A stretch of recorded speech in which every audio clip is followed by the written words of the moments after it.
Hi, I'm Turk Strongman at Theron Kirama Chiraka. Thank you for selecting this video on hive mentality. I have a question for you about it. Before I continue, if you haven't subscribed to this channel yet, right now's your chance. Go ahead, take that chance, run with it. That way, you can also activate the notification bell feature and be apprised of my new uploads. Hey, there's another thing you can do right now. You can share the joy of this channel with others. Right now, by giving this video a thumb up. Lest you forget to do it later. Now, let's go. First of all, two things.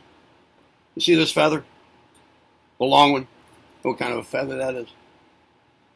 You know what bird that's from? Huh? Brown with black stripes? That's a pheasant feather. Where I grew up, in southern Pennsylvania, there were a lot of farm fields, empty fields, all around.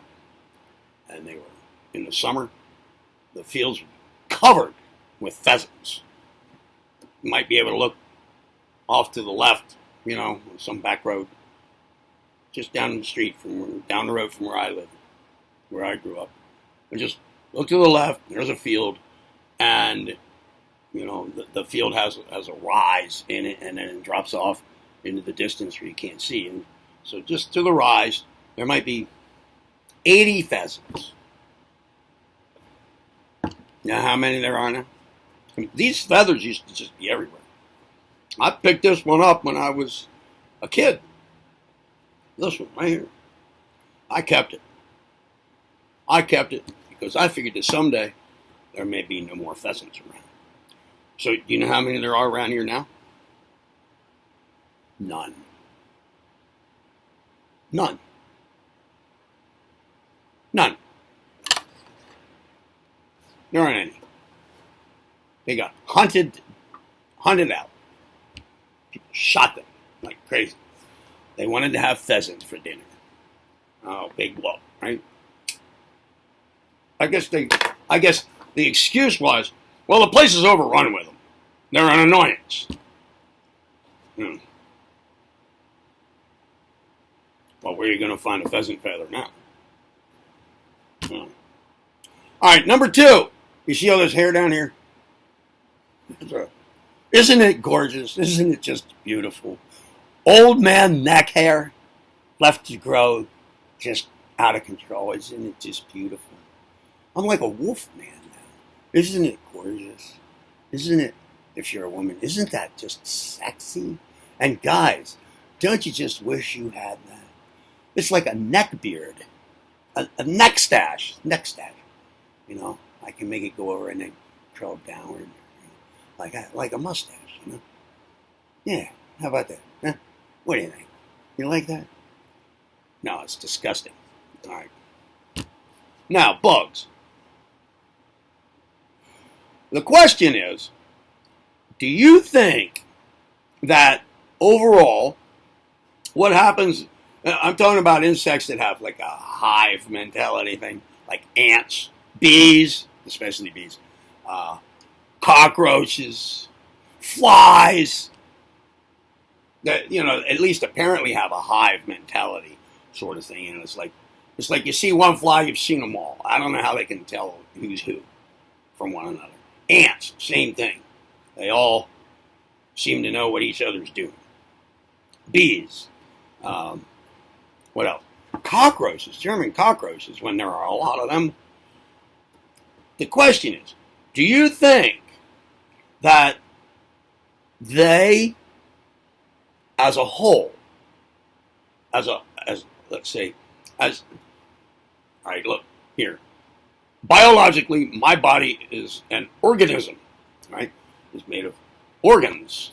The organs are comprised of cells. Did you see that? Did you see that fall? Did you see that? Look, you see, it's held up by tape. You see the tape? You see all the black spots on it? Black spots? Those are ants. The other three pieces of tape are still up there. They are covered with ants. That's why it fell. It fell the other day. I just stuck it back up there for the sake of this video, but it's not going to hold there were ants that got between the tape and the cardboard, the painting. And they made the picture no longer be able to stick. This painting, I did this when I was a teenager. It's an eyeball, it's an eyeball, and this is what it sees. There's supposed to be all kinds of patterns, paisley patterns coming out of there. Paisley or fractile type, Fibonacci sequence type fractals coming out of it. But I didn't know how to paint anything like that back then. And here's the ear. That was a long earring and pink eyelashes and then a foot down there. By the time I got to the foot, I didn't know how to do it. I just wanted to fill up the page a little more. All right, so anyway. Oh, and it's fluorescent paint. You get a purple light bulb. So-called black light bulb, but it's not really ultraviolet. It's just purple. Why, it glows like crazy. Okay, so those things having been said. What do you think? Do you think that maybe number one, they, like our cells, make up an organism, like each individual organism, let's say roaches, cockroaches, each cockroach in a kitchen area filled with, let's say, 100 or 200 visible ones, that each individual roach is like a cell, and that altogether they are an organism.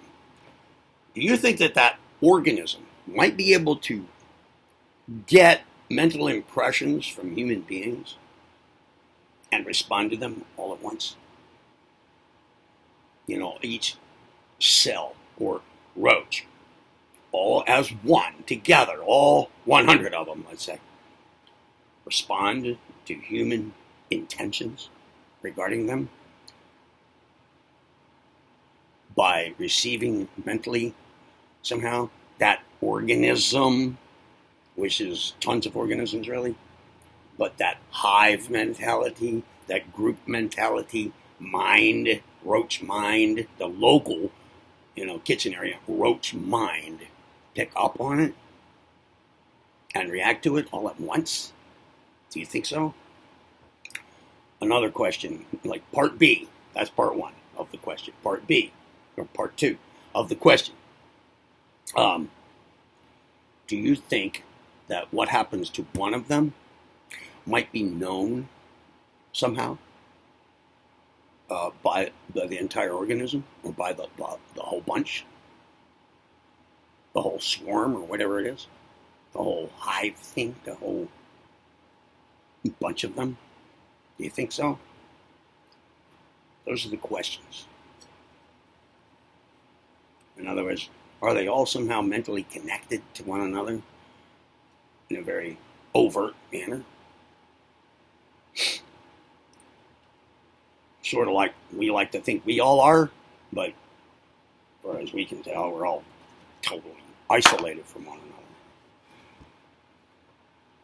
Well, anyway, what do you think? I've had plenty of experience.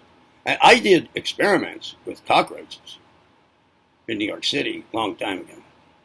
I discovered that the preponderance of evidence made it intersubjectively confirmable, falsifiable evidence I collected over a long period of time, like data collection, that turned into information.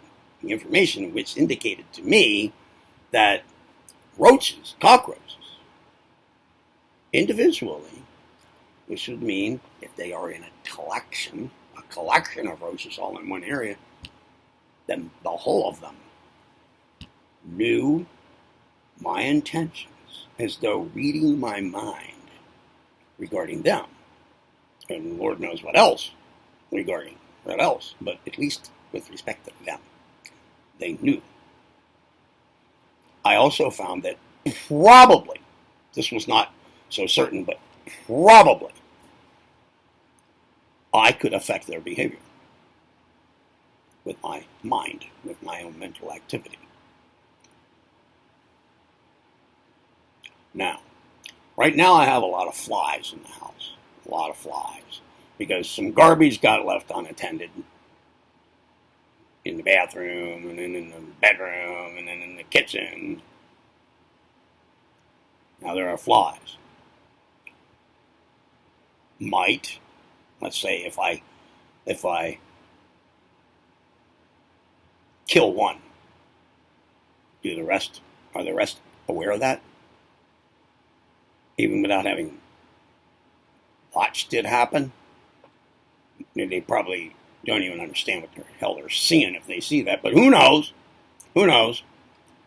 I mean, they're not that smart as far as I can tell, but what about as a whole? It's like one entire organism, which comprised of all the different cells, each one of which, from our perspective, is an individual fly. Do they know what just happened to the one? Do they get it? However they interpret that event, like one of them getting washed down the drain or having mouthwash spat on it, it's, suffering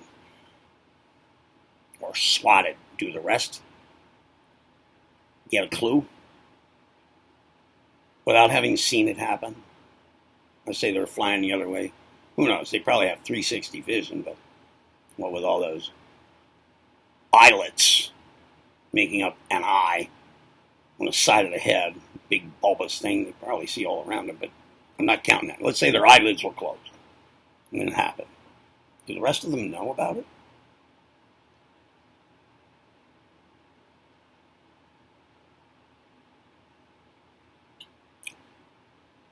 I know of an ant that was trapped inside a building, a very large building. I was an industrial painter at one time, and where I live, the area I live in right now, where I was doing the industrial painting, is a trucking hub. It's the largest trucking and distribution center hub of the East Coast of the United States. And I don't know about now, but 15 to 20 years ago, there were distribution warehouses going up like crazy. Huge buildings, huge. Cover a few acres each one. Well,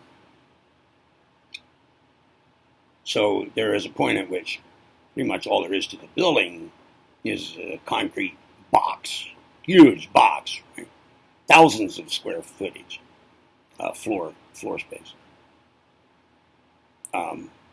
These are trucking, distribution, warehouse centers, buildings that, I don't know, they might have 50 to 75 trucking doors, doors that slide up for tractor trailers to back up to loading docks per side of the building. Very big, okay? So the concrete walls would be, I don't know, maybe a foot thick. And there'd be steel doors installed around the sides. And then outside would just be excavated subsoil. And inside there'd be really nothing else.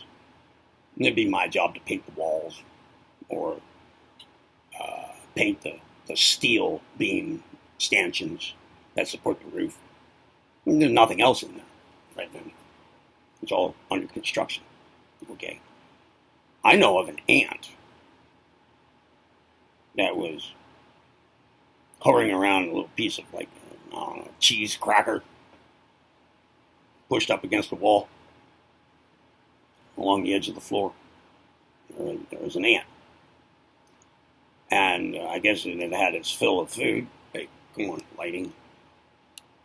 What happened to the light? Anyway, now I'm in the dark. There. Now you can see me. Now I look like a hillbilly. So, this ant was kind of trapped inside, and he looked like he wanted to get out. Well, I also happened to be working outside that day. I had to do some painting, seal the foundation, outside, and the soil was pulled back from the wall. It hadn't been all filled in with topsoil and all that yet. I had to paint down below where the topsoil line would be. Paint down there, a foot or two, and I'll seal it off. I went outside, and right at the spot where that ant inside, inside the wall, that very wall where I'm standing now, there was a whole collection of ants. They were all running around busy. They seemed to be very concerned about something. And I thought to myself, that's right about where that ant is inside. Looks like he wants to get out. I mean, the ant inside was just kind of like scurrying around frantically, looking for a crack in the wall or something. So I went inside, and there was that ant. So here's what I did. I took the ant. I got it on a little piece of paper, and I got it in a little paper cup, and covered the cup. I walked all the way to the other end of the building. Now, that's like a 15-minute walk. I'm not kidding. Maybe I'm overestimating it. Maybe it's a 10-minute walk. It's quite a walk. Workers would use golf carts in there to get from one end to the other, usually. Especially, foremen. To get from one end to the other, hell with walking, that would take half the day to go from one end to the other and back, back and forth. Golf cart. All right. But I walked.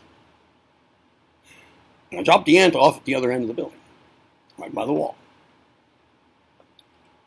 I went outside and did my work. By the time I got back out there, that collection of ants wasn't there. When I was done with what I was doing out there, on that end of the building, I went inside, and that ant that I had dropped off, over there in the other end, it was still around there. I found one ant. It looked like he was trying to get out through the wall. I walked outside, went out a side door, walked around to that position relative to where the ant was inside, and guess what? A whole collection of ants out there, right to that spot, acting frantic.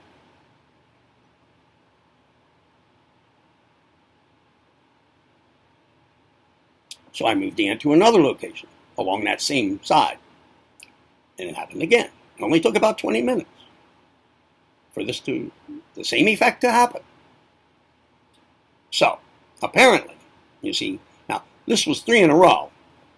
Same thing. There's a pattern. I was able to conclude, tentatively, that the ant, trying to get out, to be with his cohorts,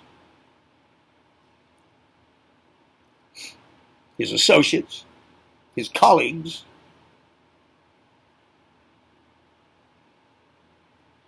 was trying to get out, trying to get with it to be part of his society, to rejoin his society, or its society, and the society outside knew this and was trying to get to it.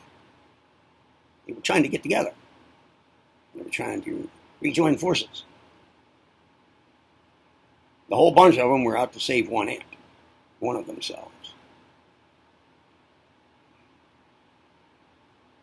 Wherever that ant would go, inside, that whole collection would go. Now, whether it was the same ones from the other end of the building, I don't know. Probably not.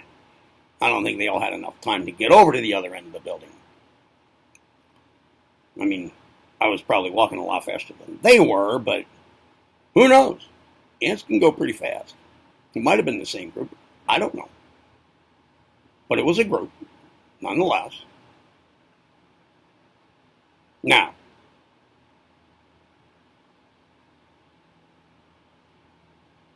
I've did experiments with cockroaches.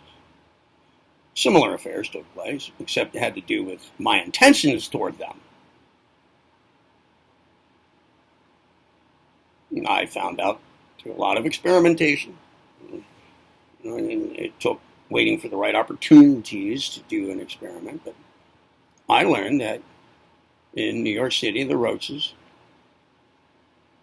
one could walk right by my foot on the floor and not give a shit about me until I thought about squashing it. Then it would run. If I moved my foot a little bit without thinking that, it didn't bother the roach.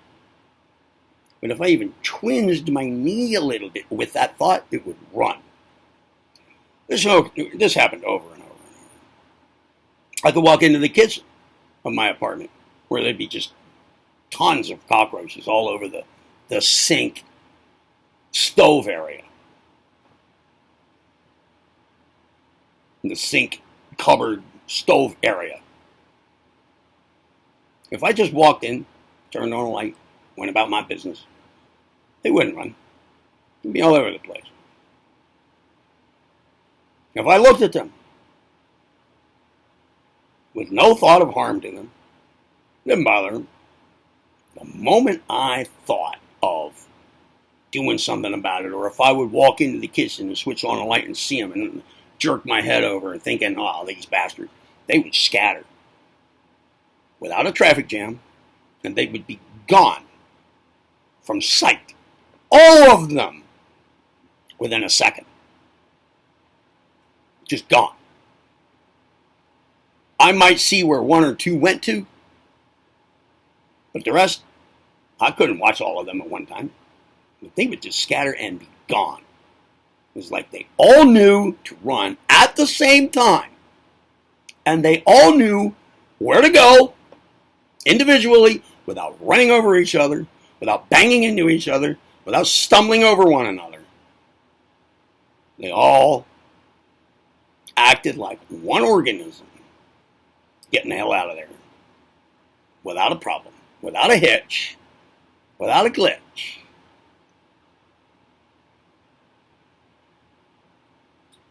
And it had to do with my intentions. I did this enough times, under enough different circumstances, counting out one factor after another. Over a long period of time, it took me months to get this to the point where it was beyond a doubt, beyond a reasonable doubt. However you say that. What was going on here? Now, so, what about bacteria? Something like that. If you have an infection, what do you think? Bacteria act like, it's a ton of little bacterias, bacteriums, bacterioles. And they add up to like one organism, like a bacterial infection. They all act like one. What if they can respond? I mean, if they're in your body, and you have a bacterial infection, it's in your body. What if you can actually influence their behavior, their awareness of affairs, and get them to react and maybe just stop multiplying? Something like that with your mind. What do you think about the possibilities of this? What do you think about all that I've just said? There are a lot of questions that can come up and be answered, given what I have said about ants, cockroaches. Oh yeah, there was a cockroach. They can cling to a ceiling rather well. There was an instance in which a cockroach, I was laying in my bed in New York, and one cockroach, wandering around up the wall, in the opposite corner of the room, up the corner where two walls meet. I watched him. He zigzagged around, sometimes retraced his steps a little, but overall, finally made it up to the top of the corner, started to cross the ceiling diagonally in my direction. Zigzagging around once again, now and then retracing his steps. A couple times going around in a circle. but overall toward me, over my head. And I started thinking, what's this guy up to? Why is he coming right toward me, over my head? And it occurred to me, what? How do these guys hold on up there? I had already done my other experiments. I had my conclusions. And then it hit me. Wait a minute. What if this guy gets right over my face and then lets go? He's not going to just drop, like fall by accident. They don't do that.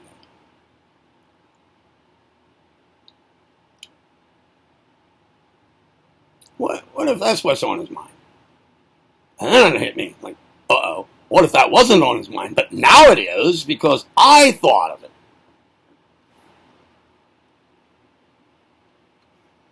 And then it occurred to me like, oh shit, man, I better be careful. I'll bet he ends up right over my face and drops right on me. And I'm not going to know exactly why that happened, but I'm going to have a strong suspicion it has something to do with me. My influence on him.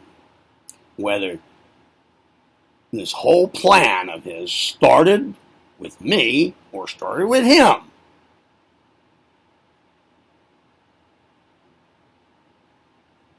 This would be the result. And it was the result. It did it. The thing did it. Right over my face and dropped off. I got out of the way just in time. It landed on my pillow and I brushed it off. And I would say within a half a second, it was airborne twice. Once coming down toward my face, and second time flying off my pillow toward who knows where. I don't know where it went. I brushed it off rather violently.